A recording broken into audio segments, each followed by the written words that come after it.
Gaming PC बनवाने के लिए आपको किन बातों का ख्याल रखना चाहिए, किस तरह आप इस सारे फ्रॉड से बच सकते हैं? आप क्या कस्टमर को प्रेफर करते हैं कि वो AMD लगवाए या इंटेल लगवाए? कस्टमर को कैसे पता चलेगा कि ये यूज़ में है या न्यू में है? यूज़ है ये वाला? ये यूज़ में काफ़ी कार्ड है। यूज़ और रिफर्ब में क्या फ़र्क है? सबसे कम रेट क्या है एक गेमिंग पीसी तैयार करने के लिए? उसमें स्पेक्स क्या होंगे? हीट को कंट्रोल करने के लिए कूलन भी एक मटेरियल इसमें डाला जाता है, वो क्या चीज़ होती है? वाटर कूलर में और लिक्विड कूलर में क्या डिफरेंस है?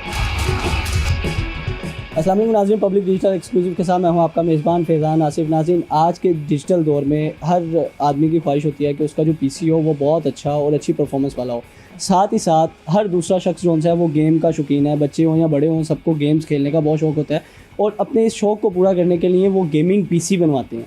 अब गेमिंग पीसी बनवाने के लिए आपको किन बातों का ख्याल रखना चाहिए, क्या स्पेक्स ज़रूरी होते हैं, मिनिमम कितने बजट में गेमिंग पीसी तैयार हो सकता है और मैक्सिमम कितने बजट में तैयार होता है?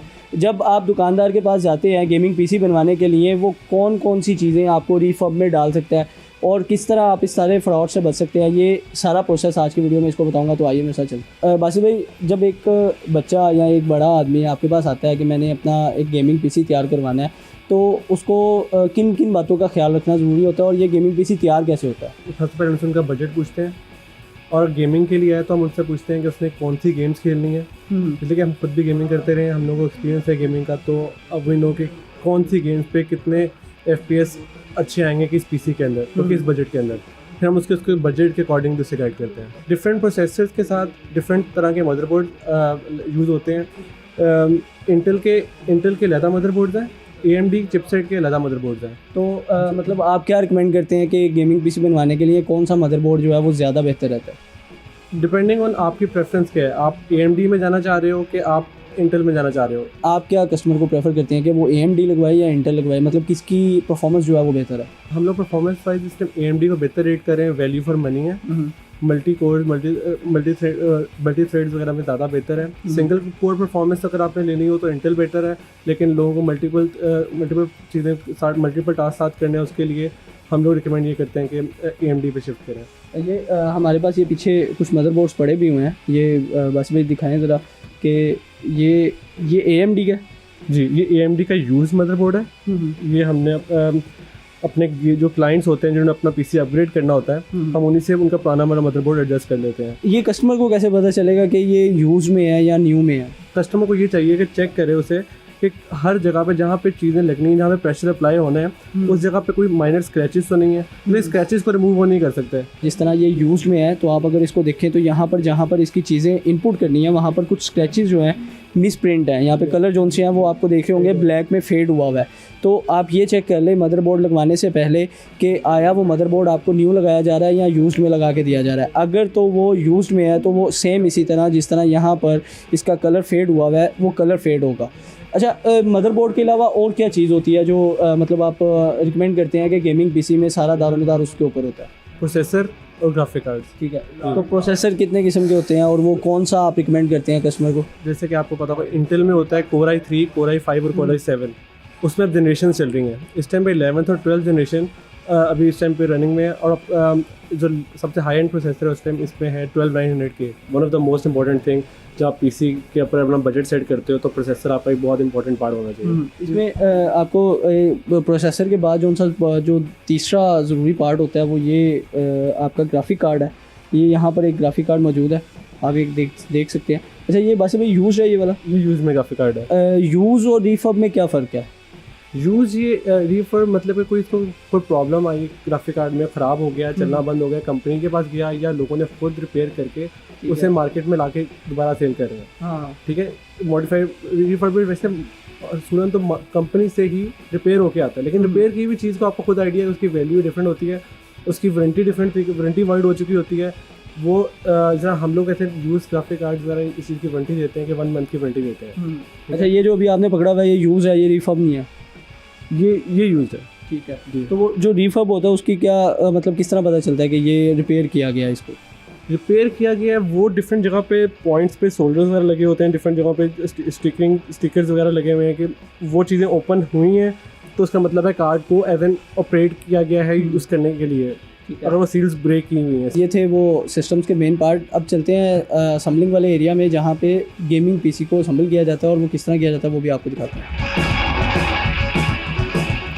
अच्छा जी, अब हम उस पोर्शन में आ चुके हैं जहाँ पर सिस्टम को संभल किया जाता है। बासित भाई मुझे बताएं कि मिनिमम बजट क्या होता है, मतलब सबसे कम रेट क्या है एक गेमिंग पीसी तैयार करने के लिए, उसमें स्पेक्स क्या होंगे और उस पीसी में आप क्या क्या कर सकते हैं? ठीक हो गया। हमारे पास इस तरह यहाँ पे 3 पीसीस पड़े हुए हैं, डिफरेंट बजट के लिहाज से तैयार किए हैं कस्टमर्स के लिए। ठीक है, एक Core i5 में पड़ा हुआ है यूज़ में। ठीक है, इसमें यूज़ में पार्ट्स हैं Core i5 4th generation, 8GB RAM, 960GB use में ग्राफिक कार्ड।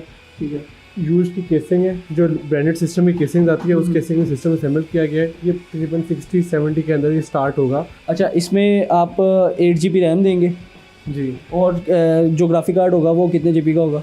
ग्राफिक कार्ड होगा 2GB का। 2GB का ग्राफिक कार्ड होगा। और इसमें मतलब आप कौन कौन सी गेम्स खेल सकते हैं? काफ़ी जो मेन स्ट्रीम गेम्स है वो खेल सकता है, लेकिन उसके ऊपर उसको क्वालिटी रेजोल्यूशन थोड़ी सी कम मिलेगी, फ्रेम्स थोड़े कम मिलेंगे। ये जो दूसरा सिस्टम पड़ा है ये कितने में तैयार होगा? ये इस पे ये गेमिंग केस लगा हुआ है, इसके ऊपर एयर कूलर लगा हुआ है। ठीक है, ग्राफिक कार्ड NVIDIA का 4GB ग्राफिक कार्ड है इसमें। ये 150 to 170 के दरमियान ये बिल्ड तैयार होगा। मतलब 1,50,000 से 1,70,000 के दरमियान में तैयार होगा। हीट को कंट्रोल करने के लिए मतलब जिस तरह एयर कूलर है, एक वाटर कूलर भी आता है, एक कूलन भी एक मटेरियल इसमें डाला जाता है, वो क्या चीज़ होती है? एयर कूलर लगाया जाता है आपकी मीडियम परफॉर्मेंस के लिए। अगर आपकी परफॉर्मेंस, आपका काम ज़्यादा है, हैवी ड्यूटी काम है, एडिटिंग का काम है, या कुछ है ज़्यादा कॉन्टिन्यूसली ज़्यादा गेम्स खेल रहे हैं, आपको अच्छे रेट चाहिए, तो फिर आपको लिक्विड कूलर या तो फिर वाटर कूलर पे जैसे सोल्यूशंस के ऊपर जाना पड़ता है ताकि आपका प्रोसेसर हीटअप ना हो। और वाटर कूलर में और लिक्विड कूलर में क्या डिफरेंस है? लिक्विड कूलर कंपनी फिटेड एक कूलर होता है। जैसे कि आपको इस पीसी में लिक्विड कूलर नज़र आएगा, इसके अंदर जिस तरह ये पाइप्स है, इस पाइप के अंदर कूलेंट्स इसके अंदर प्रेजेंट है। ठीक है, वो ये ऊपर उनका इसका रेडिएटर और फैन ऊपर माउंटेड है। ये उसको ऑटोमेटेड कंपनी फिटेड चीज़ों में आया हुआ है। जब आप दूसरा वाटर वाली कूलिंग कह रहे हैं, उसके डिफरेंट सोल्यूशन होते हैं। आप डिफरेंट पाइप्स के थ्रू एक कूलेंट्स मिलते हैं, उसको आप डिफरेंट कंपनीज के वो आप लिक्विड फॉर्म में होते हैं जो आप नज़र आ रहे होते हैं डिफरेंट कलर्स में, तो वो आप लगा सकते हो। लेकिन वो एज एन एड ऑन ज़्यादा है, लेकिन लिक्विड कूलर भी काफ़ी अच्छा काम करता है। ये वाला सिस्टम जो जिसमें आप बता रहे हैं कि इसमें लिक्विड कूलर मौजूद है, ये काफ़ी हाई एंड गेमिंग सिस्टम है।